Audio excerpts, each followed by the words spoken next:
대통령 관저 관련된 얘기 계속 나오고 있어서 좀 여쭤보도록 하겠습니다. 우리 대통령님 타시는 비행기는 대통령 1호기이고 사실 관저도 그런 의미에서는 1호 주택이라고 저희가 보고 좀 준비를 해야 될 것 같은데 이번에 감사원 결과를 보니까 관저가 불법 위에 지어졌다 이런 결과가 나왔는데 여기에 대해서 좀 행안부 장관님 어떻게 판단하고 계십니까? 그 감사원 결과를 제가 다 읽어보지는 않았는데요. 대체적인 취지는 뭐 큰 혜택이나 뭐 이런 것은 없었지만 절차적으로 미진한 부분이 있었다는 내용인 것 같고요. 그 부분에 대해서는 저희가 감사 지적된 부분에 대해서는 철저하게 시정이라든지 필요한 부분에 대해서는 수사 의뢰 등의 그런 나머지 조치를 다 하도록 하겠습니다. 안 읽어보셨는데 수사 의뢰는 내용을 요약해서 보고를 받았습니다. 네. 지금 보면요, 봐주기 감사였다는 것이 굉장히 지배적인 평가입니다. 감사원에서도 제대로 감사하지 않은 내용들이 많다라고 지금 보고 있는데 지금 방금 말씀하시면 수사 의뢰까지 조치를 취하신다고 하는데 감사원의 그런 지금 시정 조치 수사 의뢰에 대해서 어떤 타임 스케줄을 갖고 지금 준비하고 계신지 좀 여쭤보겠습니다. 지금 감사에서 지적된 것들이 이제 여러 가지 행정 절차가 미비된 부분들이 있거든요. 그런 것은 지자체를 통해서 행정 제재를 취할 것이고요. 또 그 와중에 무슨 횡령이라든지 그런 범죄 행위 부분이 일부 있는 것으로 알고 있습니다. 네. 그 부분에 대해서는 수사 의뢰를 적극적으로 언제요? 하겠습니다. 네? 언제 하실 거냐고요? 지금 적극 검토 중에 있고요. 뭐 종합감사 이전까지는 저희가 가시적인 조치를 취하도록 하겠습니다. 아, 네. 뭐 종합감사 때 그럼 다시 한번 확인해 네. 보도록 하겠고요. 특히 이제 문제가 되는 것은 김건희 여사 가깝다고 알려져 있는 21g 또 원담 종합건설 이런 데들이 무자격 업체 하도급을 줬던 점들에 대한 문제가 지금 나오고 있습니다. 명의를 대여했거나 법률 위반해서 정말 지금 말씀하신 것처럼 단순히 그냥 행정착오 아니라고 좀 보여지는데 자, 지금 확인해 보니까 이런 공사를 하는 과정에서 불법적인 하도급, 개인 사업자들에게까지 일감이 주어졌다는 것이 좀 나오고 있습니다. 저희가 오늘 제보를 받았던 장면 하나 좀 공개할까 하는데 사진 하나 좀 보여주시죠. 예, 지금 도장 공사를 맡았다는 업체입니다.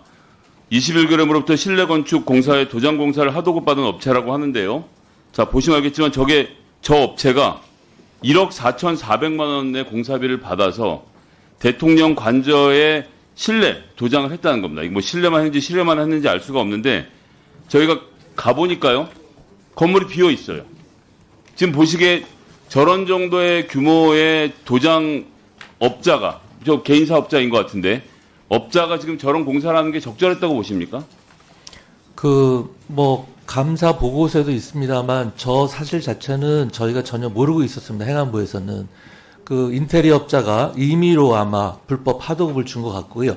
그분에 대해서 아까 말씀드린 바와 같이 적절한 행정 조치를 취하도록 하겠습니다. 아니요. 감사원에서는 서류만 보고 이런 업체가 있었다라고만 한 거고 저 업체가 불법을 저질렀는지에 대해서는 전혀 확인을 안 했는데 그 서류를 받아본 행안부에서라도 자체 조사를 해야 되는 거 아닙니까? 저희들에겐 지금 감사원 홈페이지에서 다운받을 수 있는 감사원 익명보고서밖에 없는데 어떤 업체가 어떻게 했는지 모르지만 제보를 하나 본 업체만 해도 저 엉망진창 지경인데 행안부가 직접 나서서 조사를 하실 계획은 없으신죠?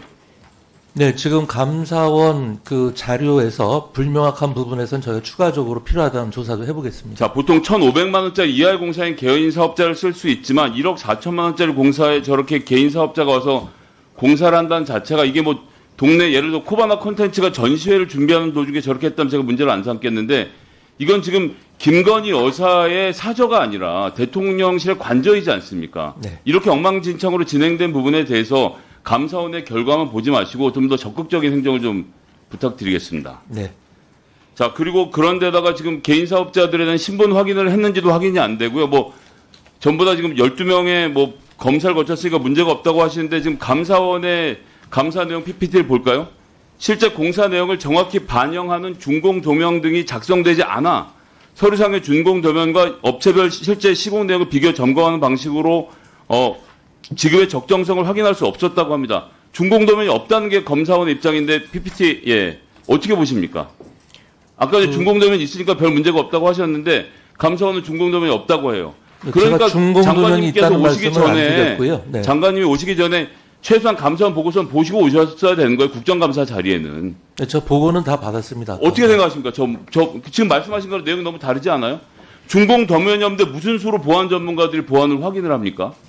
그건 아까 말씀드린 바와 같이 이 공사 진행 과정과 검사는 비서실에서 한 것이고요. 저희는 이제 행정적인 지원을 한 것인데 그 비서실에서 충실하게 했다는 말을 저희가 믿고 자, 그러니까 제가 장관님께서 예, 보고서를 계속 안 본다는 말씀을 드릴 수밖에 없는데 감사원 감사 보고서에는요 비서실이 사인을 할 수가 없기 때문에 행정안전부가 같이 들어가서 서명을 할 수밖에 없는 상황이 돼서 비서실과 행정안전부가 같이 서명을 하러 들어갔는데 중공검사가 제대로 안 됐다는 걸 확인했다는 대목이 나와요. 그런 거에 보고 안 받으셨습니까? 준공 검사 자체는 특별한 문제가 없다고. 그러니까 아니, 건설 내용 자체가 장관님 정말 죄송한데요. 네. 준공 도면이 작성되지 않았는데 어떻게 준공검사가 문제 없다고 말씀하십니까? 잠깐만요. 저는 너무 어지럽습니다 지금. 아니 감사원이 저렇게 얘기하는 게 지금 감사원을 믿지 말라는 말씀이신 건지. 아니 그러니까 이게 국정감사를 하러 나오시는 장관님이 최소한 네. 감사원의 감사 결과 보고서는 보고 나오셨어야죠. 뭐라고 합니까 뒤에서는?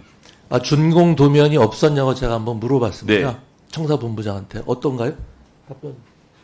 없었다고 빨리 답변해 주세요. 시간이 흘러갑니다. 시간 좀 멈춰 주십시오, 위원장님. 상의할 시간 좀 드려야 될 것 같은데. 네.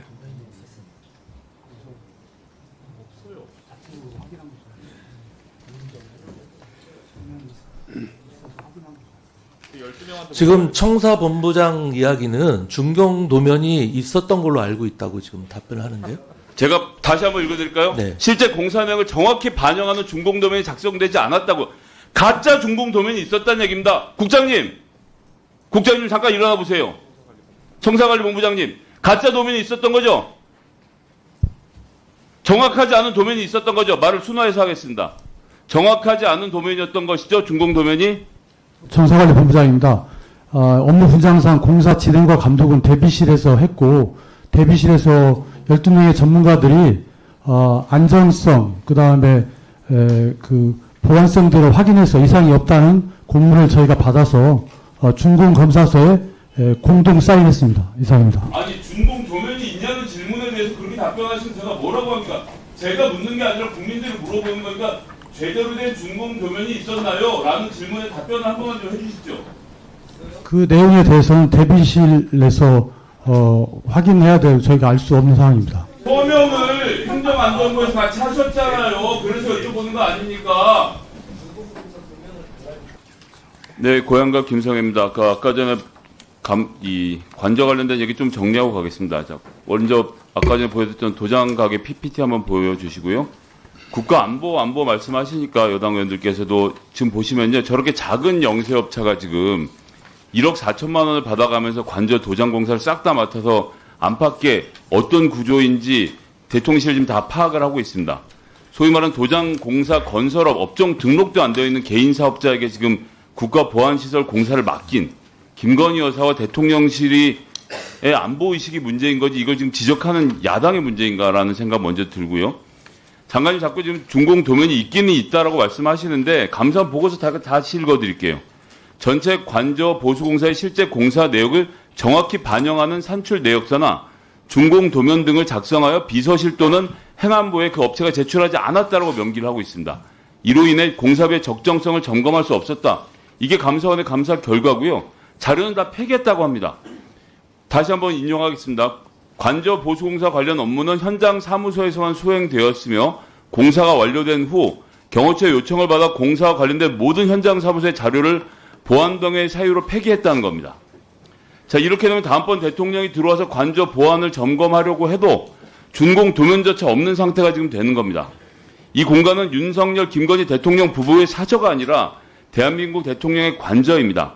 이런 불법 추성이 관저 공사를 자행한 업체가 김건희 여사 가깝다는 이유만으로 감싸서는 안 되고요. 장관님, 중요한 장소인 만큼 직접 관리하고 확인해서 이런 망신을 안 당하시게 하는 게 원래 맞지 않나 생각이 듭니다. 경찰에 수사 의뢰하고 자체 조사도 실시하셔서 이 문제를 깔끔하게 마무리하는 것이 대통령님과 여사님을 위한 길임을 좀 숙고해 주시기 바라겠습니다. 그렇게 해주시겠습니까? 네. 다음은 고급주택 취득세 관련된 얘기 좀 해보도록 하겠습니다. 장관님 싫어하시는 퀴즈 시간인데요. 고급주택 저희 PPT 20개 목록 한번 쭉 보여드릴 텐데요. 장관님 160억부터 60억까지의 공동주택을 나열했는데요. 이 중에서 지금 지방세법상 취득세를 중과받는 고급주택이 몇 군데나 될 것 같으십니까? 1번부터 20번 중에. 이 중에서요? 예, 160억부터 60억까지인데요. 예, 시간이 없으니까요. 예. 딱 두 군데를 제외하고 나머지 18군데는 중과 대상이 아닙니다. 취득세가를 고급주택이 아니라 일반 주택으로 냅니다. 고급주택인 경우에는 8% 취득세를 더 내는 거 알고 계시죠? 네.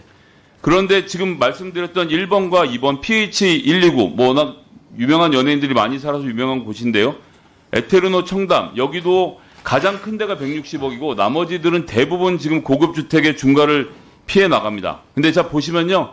지금 중과 기준과의 면적 차이가 보이십니까? 0.28제곱미터, 0.07제곱미터. A4 용지 한 장 크기로 고급주택을 피해가고 있는 겁니다. 뭔가 좀 이상하다라는 생각이 들어서 확인을 해봤는데 자 다른 예를 하나 들어보죠. 우리 윤석열 대통령하고 김건희 여사님 원래 계셨던 아크로비스타 같은 경우에는 저게 지금 전용 면적이 164평방미터인데 일반 주택입니다. 그리고 밑에 보이시는 경기도의 전원주택은 매매가가 14억인데 100평이 넘어가서 저건 고급주택이 되는 거죠. 35억짜리 시가에 김건희 윤석열 대통령의 댁은 일반 주택인데 뒤에 거는 고급주택이라는 게 말이 안 돼서 감사원도 이거 관련된 지적이 있었습니다. 감사원에서 용역 결과 좀 보여주시죠. 고급주택 취득세 중과 기준이 불합리하다는 감사 결과 보고서가 있었습니다.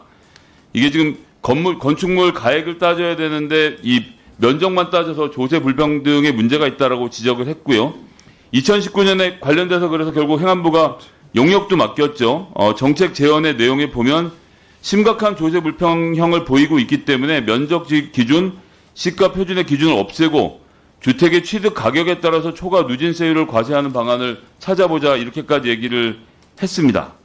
자, 면적 기준이 불합리하다고 장관님 어떻게 보십니까? 예, 의원님께서 지적하는 취지를 충분히 이해하고 공감하고 있습니다.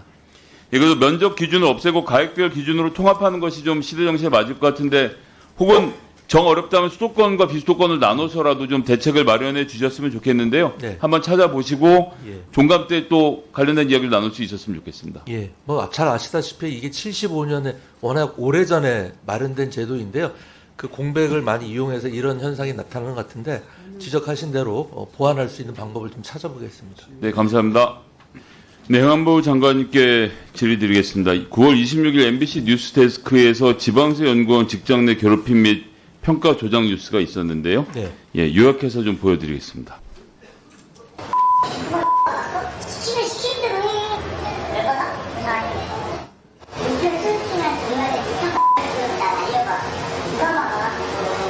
연구원 조사에서 김 씨는 2차 가해로부터 보호해달라, 살고 싶다고 진술했습니다. 제 목을 이렇게 때리더니 갈궈야 된다. 막 욕을 하더라고요, 제 앞에서. 저렇게 됐는데 아시는지 모르겠는데 지방세연구원에서는 지금 저 갈굼을 당한 피해 직원에 대한 징계 절차에 착수한 상태입니다. 정말 기가 막히는데 뒷장면 좀 이어서 볼까요? 전북에서 평가가 80점이었어. 사무자 작업해가지고 50점으로 다시 봤거든. 내가 하고 싶은 게 있어. 박사 5명만 진짜 짜려고 하거든. 한 달여 뒤 연구원 부원장이 참석한 대화. 확실한 뭐 면접에서 때리고 나머지는 살려줘. 전북이 고맙다. 대화에서 언급된 연구위원은 결국 다음번 재계약이 어려울 수 있는 등급으로 평가를 받았습니다.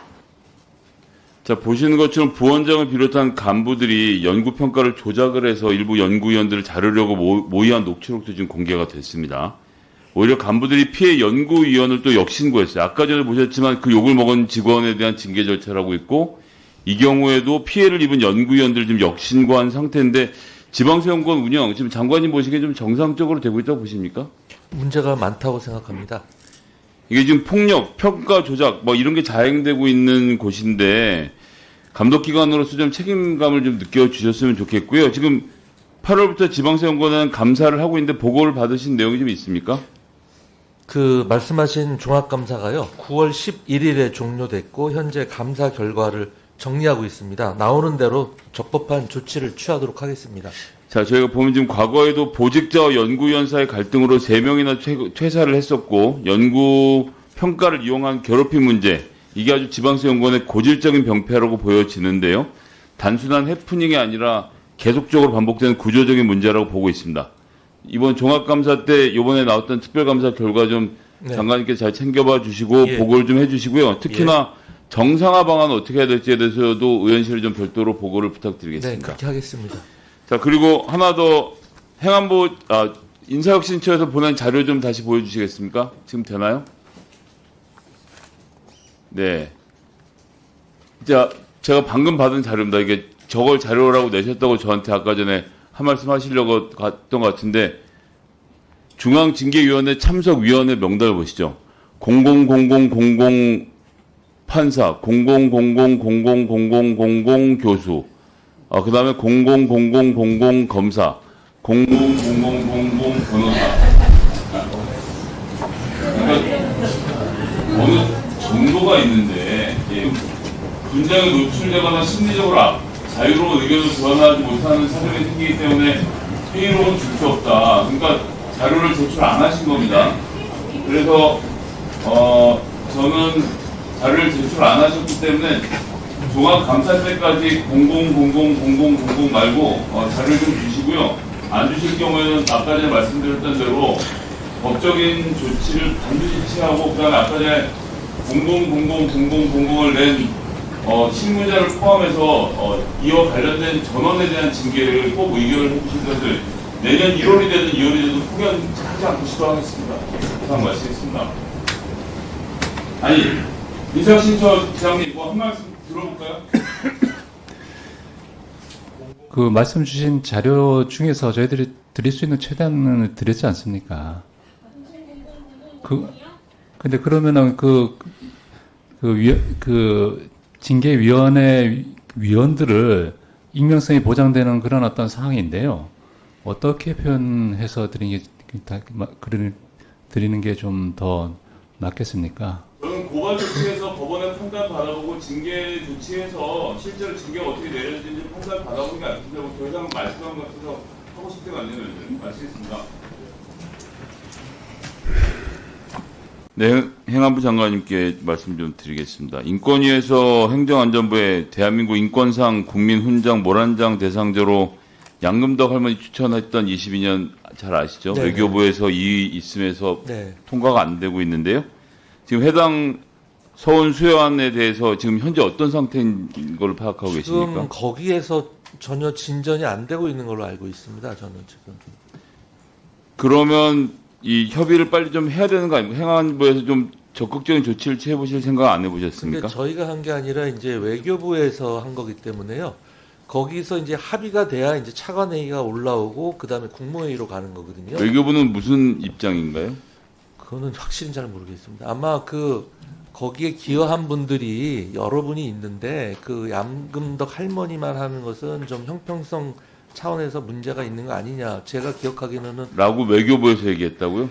네, 제 기억으로는 국가인권위에서 그렇습니다. 네. 했던 상에 대해서 네네. 종감 때까지 정확한 이유를 좀 한번 좀 파악해봐 주셨으면 좋겠고요. 저희가 보기에는 외교부가 양금덕 할머니에 대한 상훈 수여, 이거 일본과의 관계를 고려했다고 보는데 장관님 동의하십니까? 그 외교부에서 그렇게 한 것은 제가 말씀드린 대로 그 여러 할머니가 있는데 유독 양금덕 할머니만 포상하는 것은 문제가 있다라는 취지인 것을 제가 기억을 하고 있습니다. 자, 장관님, 우리 대한민국의 그 공적에 대해서 상훈을 수여하는 것에 대해서 타국하고의 관계가 고려되는 것이 타당하다고 생각하시는지 장관님 입장을 좀 들어보고 싶습니다. 외교부와 상관없이. 종합적인 고려가 있어야 될 것 같은데요. 일단 뭐 거기 그 소관 추천 부서에서 이제 공적을 작성해서 오는 건데 소관 부처에서 이제 공적을 어떻게 쓰느냐에 따라 다른 건데요. 뭐 종합적으로 고려를 해서 쓸 것으로 생각이 됩니다. 예, 외교부가 다른 할머니들과 형평성 때문에 했다라고 보여지지는 않고요. 당시에 이제 지금 현재 윤석열 정부가 추진하는 일본과의 관계 개선을 위해서 양금덕 할머니가 이 훈장을 받는 것이 저 걱정이 돼서 저는 외교부가 그랬을 가능성이 있다고 봅니다. 결국은 지금 이제 윤석열 정부가 이 친일적인 행각을 계속 벌여가는 데 대해서 외교부가 우리나라의 이 훈장 수호까지 맡고 있는 상황에 대해서 행안부 장관님께서는 좀 더 주관적인 입장에서 좀 잘 판단해 주셨으면 하고요. 종감 때 다시 말씀 여쭤보도록 하겠습니다.